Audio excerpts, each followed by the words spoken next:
ahora sí, funciona perfecto. Gracias, Rafa, por la introducción. Bienvenidos a todos.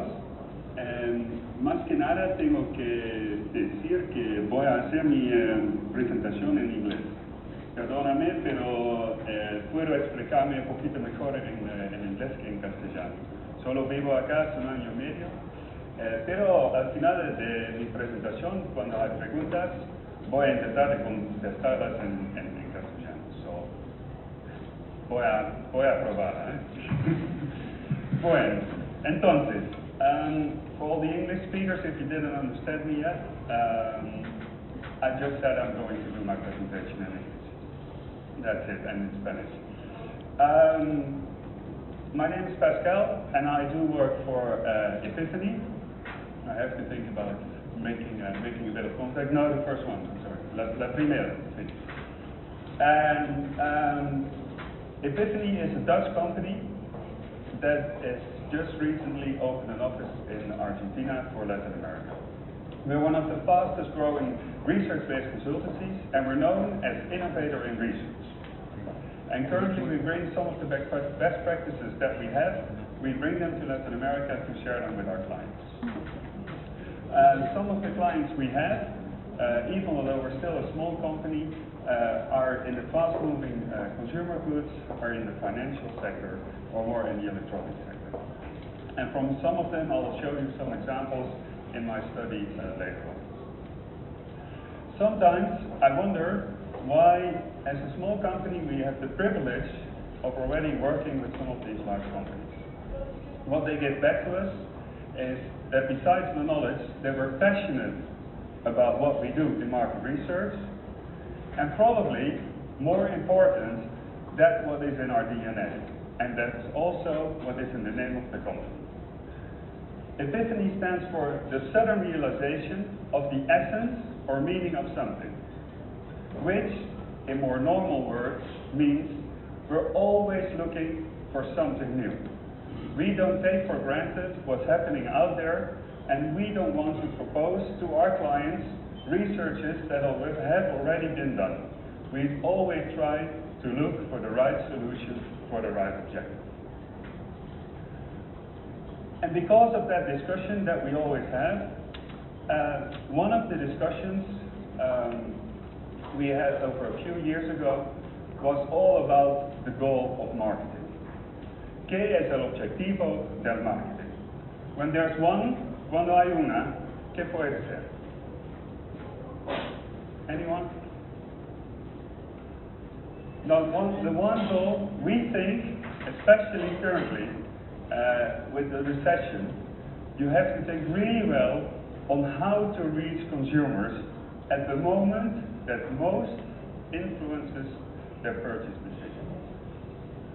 We think that's the most important point. If I would have €1, $1 US, maybe 1,000 pesos, I would like to understand which AdWord I had to buy just this once to make this sell. We think that's the most common goal and the most important objective of marketing today.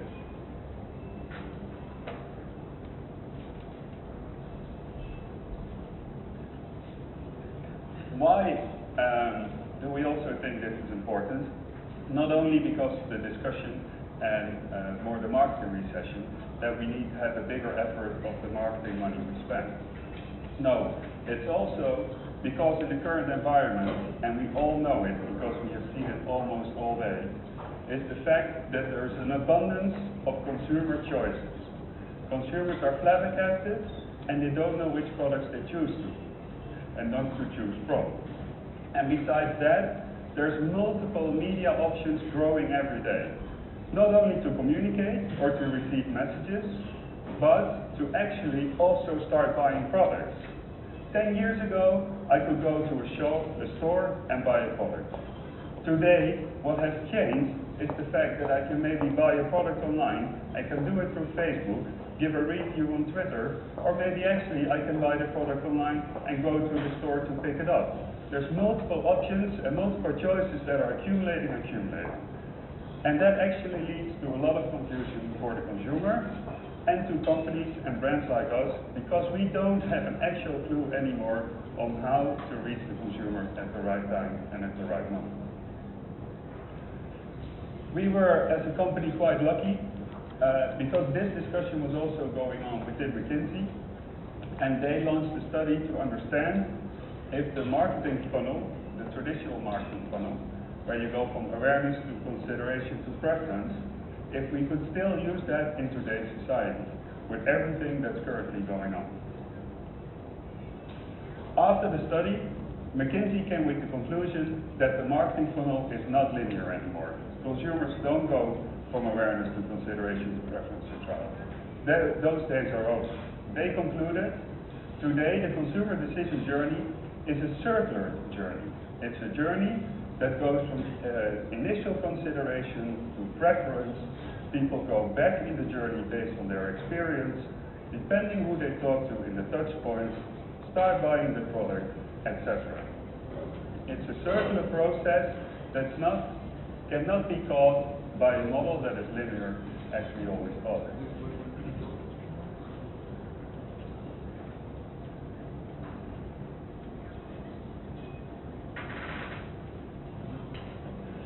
So if we agree that this is not a linear model anymore and a circular model, we have to try to understand what type of research we need to get the right insights to actionably approach consumers in this new society, in this new marketing reality.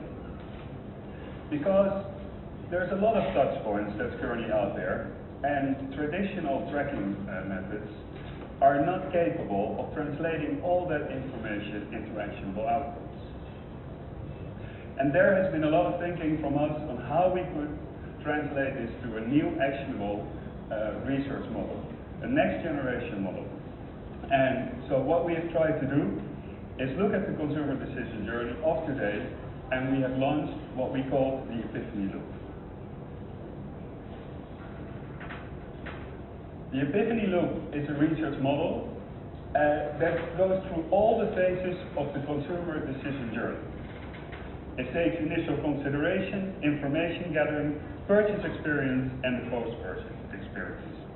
What you can say is actually that it connects the brand with the brand experience through the whole journey that a consumer has taken time after time to purchase a product. The model is capable of detecting the role and the impact of all brand communications across all touchpoints. And that's crucial, because if you cannot understand what's happening with your brand across all touchpoints, it means you miss out a lot of information on where to improve your marketing, and maybe to do a brand interruption to push another brand from a competitor out and make sure they're going to buy your brand.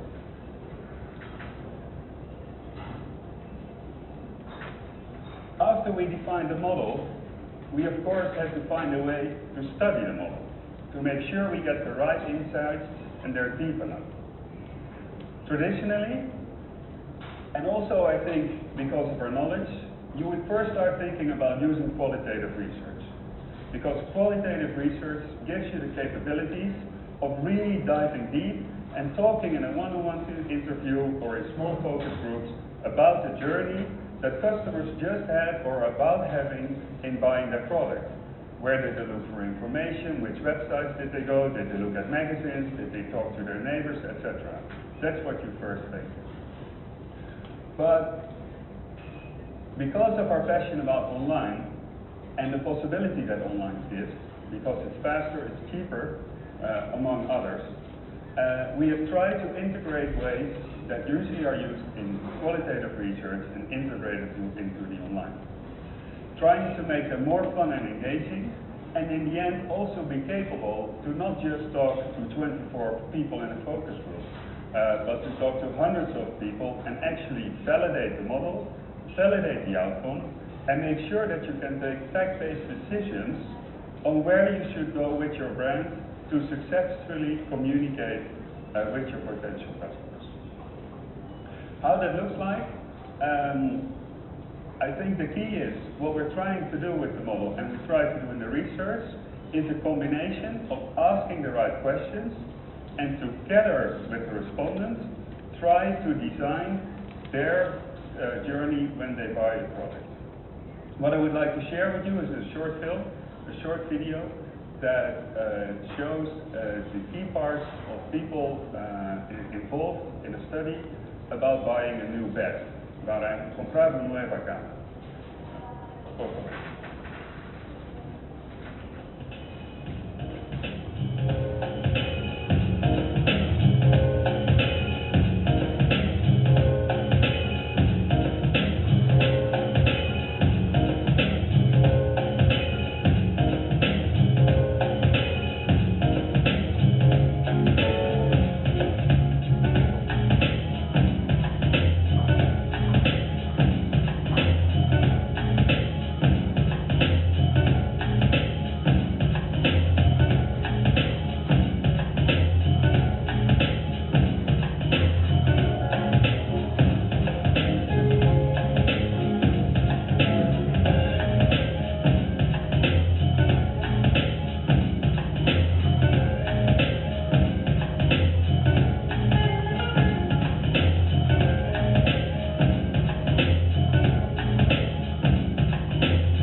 Things can work, but it's much nicer from an idiot like myself in marketing and research to find out and to learn what you can do with the outcomes of the study and how actionable they are to actually use them for your brand. So what I would like to do is take a few remarkable outcomes of what you can learn from a journey like this and how different it is compared to the old marketing funnel. So first, if you look at a journey towards a new bed, what we can learn is exactly how many touch points are out there and which ones there are. Where do you start? Which ones do you use? What would be the average? It starts getting more interesting if you add the additional questions. So for example, if you understand what the most important purchase criteria are for buying a bed, that's nice, but the most important thing is when are consumers talking about those points? That's what you want to understand, because if you exactly know, for example, when our new buyers for buying a bed are talking about price, you want to be out there with a price message. You want to intervene and you want to understand what's going on. So that's interesting. Another point that's interesting is the brand decision. In a journey, where do they decide about the brand? Where do I, as a brand, definitely have to be out there in the consumer decision journey? Putting this together, you can of course also look at our client or at a competitor of our client. How are they actually doing at the moment? So for example, in this case, the client Alping, where do they currently have brand discussions? And what you can of course evaluate, how do they score on the most important criteria for purchasing a bed? That's the general journey. But if you take a step further, what we learned by doing this multiple times for multiple clients, it is actually that there's a very important point in a consumer decision journey, so for a shopper to start this journey. And that is the reason why he got triggered to go through the journey. What we see, for example, is if you want to segment, if you want to target even further to be successful, the redecoration of a house definitely sets up a different type of journey than changing the living situation. Furthermore, there's a lot of things you can learn if you authorize questions For example, your brand consideration among users, considerers, and recent buyers. How is it, and why is there a drop from considerers to recent buyers? If we put that together with what we just learned, for example, for Alpine, we know that there's a lack of the brand being there where the product decision and the brand decision is being made, actually in the store at the retailer. They don't do product demonstration, that's what we learned, and that's why we see, for example, that they fail on getting more buyers for their brand. There's a lot more to learn. I know I have to go faster. These are some examples of the actionable recommendations we can get out there, where to advertise, etc. More interesting, I think, it's also to understand that for different types of products, the journey really does look different. For example, for electric shavers, what we have done for Philips, we learned that the brand decision is taken completely at the beginning. If you want to interfere and Philips would like brown users to start using Philips, they should start focusing and targeting brown consumers as they are already using the brown without already thinking about buying it. I would like to skip the approximate unamas. This was another example of how we did it in a fast-moving consumer environment. I just would like to wrap up that the circular decision-making process of today is a circular process, and there's a need out there to deliver that with an actionable research model to understand when, where, and how to spend your marketing money and to better get more brand success and be able of getting more consumers into your product and into your brand. Gracias.